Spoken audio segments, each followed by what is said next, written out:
How the complete view of lesbian love inside the prison. Lesbian love. Oh, the first time Mara saw her, the prison lights were flickering, and the whole cell block smelled like industrial bleach and something older, something that couldn't be cleaned away no matter how many times the guards ran their mops across the concrete floor. Mara had been inside for 3 years by then, long enough to stop flinching at the sound of doors slamming at 2 in the morning, long enough to forget what rain felt like on her bare arms. But the moment the new woman walked through the gate with her hands cuffed in front of her and her chin lifted, just slightly higher than it needed to be, something inside Mara's chest cracked open like a window that had been painted shut for years. Her name was Soleil, and she was terrified, though she would never let a single soul in that place know it. Oh, Mara had arrived at Danbury Correctional the way most women there had, not in a blaze of villainy, but in a slow collapse of circumstances that nobody from the outside ever really wanted to understand. She had been 29 years old, a former teacher's aide, when she was convicted as an accomplice to a fraud scheme she had barely understood she was a part of. Her lawyer had been underpaid and overworked. The judge had been unsympathetic, and just like that, 5 years of her life had been folded up and handed to the state like an unwanted piece of paper. She had come in soft and come out harder, not cruel but sealed. She had built walls around herself the way prisoners build routines, deliberately, brick by brick, because structure was the only thing that kept the silence from swallowing you whole. She had learned not to want things inside those walls. Wanting made the time slower. Wanting made the ache in your chest grow teeth. So she had stopped wanting softness, stopped wanting conversation that meant something, stopped wanting to be seen. She kept to her corner of the yard, kept her eyes down in the cafeteria, and kept her feelings pressed so flat that she sometimes wondered if she still had any left at all. Then Soleil arrived and Mara felt something she had spent 3 years successfully suffocating begin to breathe again. Oh, Soleil had been a musician before her arrest and a cellist, which almost made Mara laugh the first time she heard it, because nothing about this place was designed to hold someone like that. She had been convicted of manslaughter in a case that the newspapers had twisted into something unrecognizable by the time it reached the courts. She had defended herself from a man who had been hurting her for 2 years, and the justice system had looked at the evidence and decided that her survival had been a crime. She arrived at Danbury with 2 years on her sentence and a silence around her that was different from the silence Mara wore. Mara's silence was a wall. Soleil's silence was a wound. They were assigned to the same work detail, laundry, 6 days a week, 4 hours a shift, the kind of mindless repetitive labor that either broke people down or gave them space to think. For the first 2 weeks they worked side by side without speaking.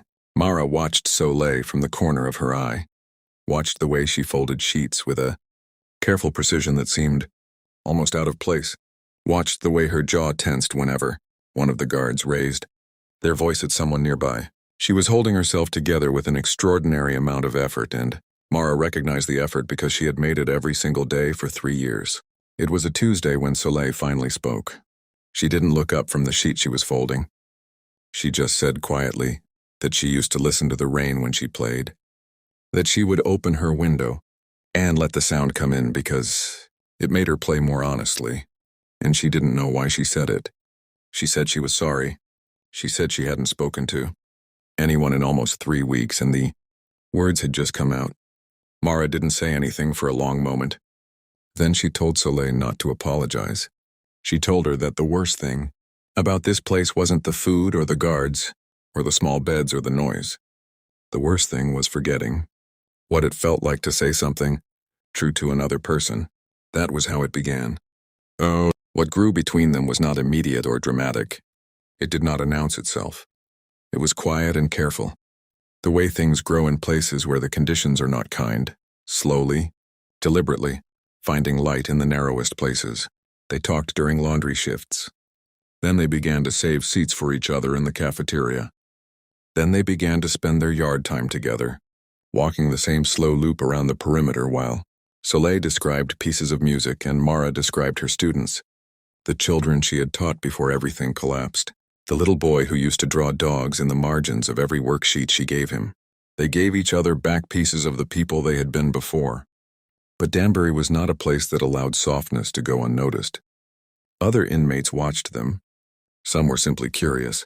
Some were protective, having seen enough attachments form and break in that place to know how much damage a broken connection could do to a person already running low on reasons to hold on, and some were hostile in the casual, reflexive way that some people respond to tenderness they don't understand, or love that doesn't fit the shape they've been told love is supposed to take.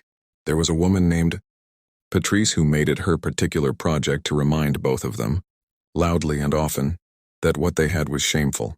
She would make comments at the table, comments in the corridor, comments designed to wound just enough, without crossing the line into something the guards would have to address.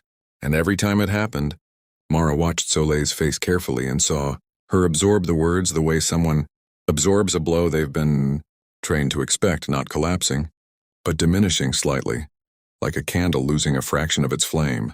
One evening, in the hour before lights out, Mara found Soleil sitting on her cot with her back against the wall and her knees pulled to her chest, not crying, but in that particular stillness that is worse than crying because it means the feeling has gone somewhere too deep for tears to reach. Mara sat beside her without asking permission. She didn't offer comfort in words because she understood that words sometimes felt like noise when everything inside you was exhausted. She simply stayed. She stayed until the lights went out and stayed after, the two of them sitting in the dark, and Mara reached across and took Soleil's hand and held it. And Soleil let her, and neither of them said a single word, and it was the most honest conversation Mara had experienced in years. Oh, before you read any further, if you believe in kindness, if you believe that love deserves to exist without apology no matter where it finds people, please take a moment and show this story some support. A like, a share, a comment, it costs nothing. But to the people whose stories live in these words, it means everything. Oh, what Mara had not expected, what she had protected herself so carefully from expecting, was that loving Soleil would make her want to survive this place rather than simply endure it. There is a difference between enduring and surviving that people, on the outside, sometimes don't understand. Enduring is white-knuckling through the hours until the sentence is done. Surviving is carrying something worth protecting inside you, something that gives the hours meaning even when the hours are cruel. For 3 years, Mara had endured. Now, for the first time, she felt the unfamiliar weight of something worth protecting. But the institution had a way of testing exactly the things you most wanted to keep safe.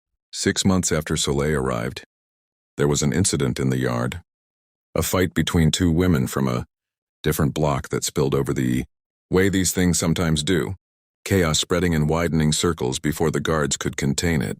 In the scramble, Mara was pulled into it by proximity alone, and the official report that followed was not careful about the truth. She was written up. Her good behavior record, the one she had built over 3 years with excruciating care, was flagged. There was talk of transferring her to a higher security wing. Soleil went to the warden's office the following morning. Nobody asked her to. Nobody expected her to.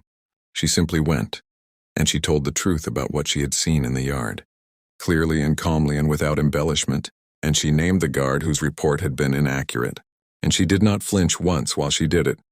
It took 2 weeks of review, but Mara was not transferred. Afterward, when Mara asked her why she had done it, Soleil was quiet for a moment. Then she said she had spent the last several years of her life being silent when she should have spoken, and she was finished with that now. She said that some things were worth the risk. She said that Mara was worth the risk. Mara, who had not cried in 3 years because she had decided crying was a luxury that cost too much, went back to her cell that night and put her face in her pillow and wept until she felt hollow, and then, for the first time in longer than she could remember, genuinely rested. Oh, Soleil was released 14 months before Mara. The morning she left, they stood together in the processing corridor for 12 minutes. Mara had counted the way you count things in prison, because counting gives you something to hold on to, and Soleil pressed a folded piece of paper into Mara's hand and made her promise not to open it until she was alone. When Mara finally unfolded it in her cell, it was covered in musical notation, An entire piece written by hand, and at the bottom Soleil had written that she had composed it during their laundry shifts, one measure at a time, and that she had titled it simply with Mara's name. Beneath that she had written her phone number and her address and one more line, that she would be there when Mara came home. Not might be, would be. Mara served out the remaining 14 months with something she had forgotten how to carry: certainty. Not about the world, which remained complicated and unkind in all the ways it had always been, but certainty about one true thing. And one true thing she had learned was enough to build a life around. Oh, she was released on a Thursday in November, and the sky was the particular gray of early winter that she had always found beautiful. That gray that makes everything look like it is holding its breath before something changes. Soleil was standing by the curb in a blue coat with her hands in her pockets, and when she saw Mara come through the gate, she didn't run. She just smiled, the small, careful smile of someone who has learned not to take moments for granted. And Mara walked toward her, and the distance between them closed, and that was all. Love, Mara had learned, does not require perfect conditions. It does not require freedom or beauty or an absence of hardship. It requires only two people willing to see each other clearly and stay anyway, willing to be worth the risk to someone, willing to let one true thing be enough. They had found each other in one of the hardest places the world had to offer, and they had held on. Oh, if this story moved you, if you felt even a fraction of what Mara and Soleil carried in those narrow, unforgiving corridors, please drop a comment below and tell us what part touched your heart the most. Your words remind us that these stories matter, and that the people behind them are never invisible. Oh, write one word in the comments that describes what love means to you. Just one word, and see how many of us are saying the same thing without ever having met.